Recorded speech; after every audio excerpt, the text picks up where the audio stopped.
Hoje eu tô no Hop Hari, trazer a minha criança interior pra brincar.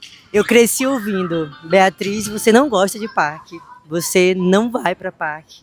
Há mais de 5 anos da minha vida eu não brinco na montanha-russa, numa roda gigante, nada de parque. Eu cresci acreditando que eu passava mal todas as vezes que eu ia no parque. Mas depois que eu comecei a curar minha criança interior e a transbordar o meu eu criativo, essa coisa de mudar de dentro pra fora, a minha criança interior ela só queria brincar. E eu tô hoje no meu dia de parque, só brincando.